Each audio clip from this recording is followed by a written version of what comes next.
के मुख्यमंत्री अरविंद केजरीवाल को एक गहरे राजनीतिक षड्यंत्र के तहत जेल में डाला हुआ है। सबसे पहले मार्च में लोकसभा चुनाव से जस्ट पहले ईडी ने दिल्ली के सीएम को जेल में डाल दिया, एक बयान के ऊपर, बिना किसी सबूत के। बयान है एनडीए के सांसद मगुंटा रेड्डी का। मगुंटा रेड्डी सिर्फ एक बार सीएम से मिले थे। उनको कोई चैरिटेबल ट्रस्ट खोलनी थी दिल्ली में, उसकी जमीन के लिए वो सीएम से मिलने गए थे। इस मुलाकात को ईडी ने घुमा दिया। ईडी ने उनके बेटे, सांसद के बेटे को जेल में डाल दिया, 5 महीने तक जेल में रखा। इस बीच उनकी मम्मी, माताजी बीमार हो गई। उनकी पत्नी ने आत्महत्या की कोशिश की। अब ईडी ने उनसे कहा, आप अरविंद केजरीवाल पर इल्जाम लगाओ, उन्होंने आपसे 100 करोड़ रुपए मांगे थे। डील हो गई दोनों में, झूठा बयान बन गया और अरविंद केजरीवाल को अरेस्ट कर लिया ईडी ने। ईडी ऐसा क्यों करती? ईडी ऐसा इसलिए की क्योंकि ये किसी षड्यंत्र के तहत किया गया था, दबाव के तहत किया गया था। ट्रायल कोर्ट ने सीएम को बेल दे दी और कहा कि बेल का लॉलीपॉप देकर एक बयान पर बिना सबूत के सीएम को गिरफ्तार किया गया और बेल मिल गई। तुरंत 2 एक्शन लिए गए केंद्र सरकार ने। पहला, ईडी अपने वकील के भाई के कोर्ट में, अब भाई तो भाई का ही साथ देगा, अपने भाई के वकील के कोर्ट में जाकर इस बेल पर स्टे ले आई। दूसरा, सीबीआई ने इन्हीं सांसद के बयान पर सीएम को गिरफ्तार कर लिया। मकसद कि सीएम को जेल में ही रखना है, उनको बाहर में नहीं निकलने देना। ये सब षड्यंत्र है, राजनीतिक षड्यंत्र के तहत किया जा रहा है। अरविंद जी को 22 साल से डायबिटीज है। वो इंसुलिन लेते हैं अपनी हाई शुगर कंट्रोल करने के लिए। जब जेल गए तो उनको इंसुलिन नहीं दी गई। कोर्ट जाना पड़ा उनकी इंसुलिन दिलाने के लिए। इसका मतलब क्या हुआ? षड्यंत्र के तहत उनकी बीमारी को नजरअंदाज किया गया। अरविंद जी के हाथ पर एक सेंसर लगा हुआ है। ये रीडर है, रीडर। इस रीडर से, वो सेंसर से रीडिंग लेते हैं, जिससे शुगर का लेवल पता चलता है कि उनके शरीर में शुगर का क्या लेवल है। और इसी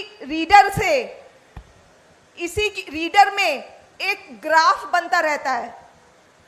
वो ग्राफ है इस तरह का, पूरा ग्राफ बनता है जिसमें पूरे दिन की शुगर लेवल रिकॉर्ड हो जाती है कि किस समय क्या शुगर लेवल था। आमतौर पे अगर 70 से नीचे शुगर जाती है तो पेशेंट को कपकपाहट होती है, घबराहट होती है, पसीने छूटते हैं। ये सब लो शुगर के सिम्टम्स हैं। घर में 5-6 महीने में कभी होता है ऐसा मुख्यमंत्री को, तो हम तुरंत उन्हें संभालते हैं, उन्हें कुछ मीठा देते हैं जिससे उनका शुगर लेवल आ जाए। अभी कुछ दिन पहले ही हमें पता चला कि जेल में तो उनकी लगातार शुगर डाउन है। 5 बारी 50 से नीचे गई है रात में सोते हुए। जाको राखे साइया, मार सके ना कोई। ईश्वर का लाख लाख शुक्र है कि कुछ अनहोनी नहीं हुई। उनकी जान को बहुत खतरा है और साजिश षड्यंत्र के तहत उनकी बीमारी को नजरअंदाज किया जा रहा है।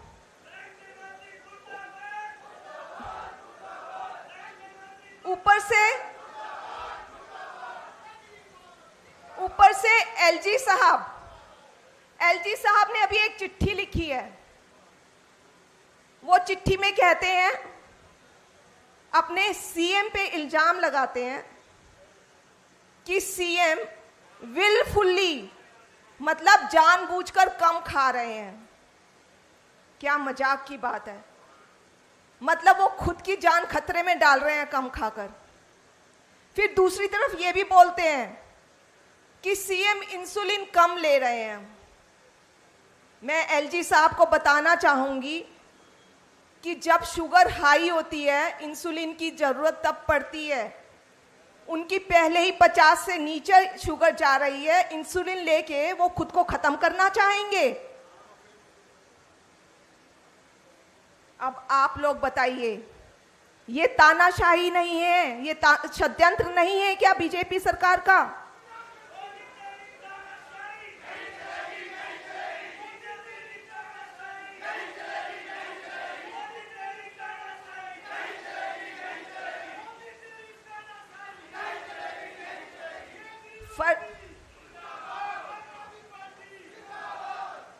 फर्जी केस, सेहत के साथ खिलवाड़ और एक जनता के चुने हुए मुख्यमंत्री को बदनाम करने की कोशिश कर रही है ये सरकार।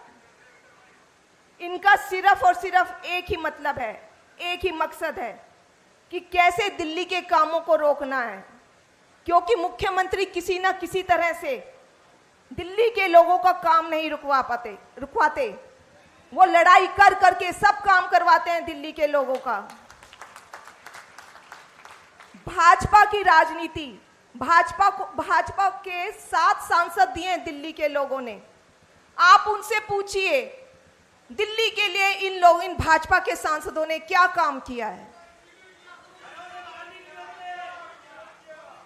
इन लोगों की सिर्फ एक ही राजनीति है, नफरत की और काम को रोकने की।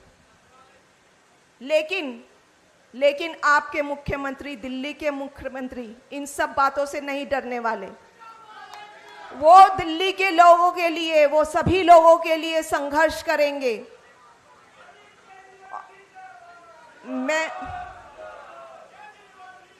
मैं 30 साल से उनके साथ हूं।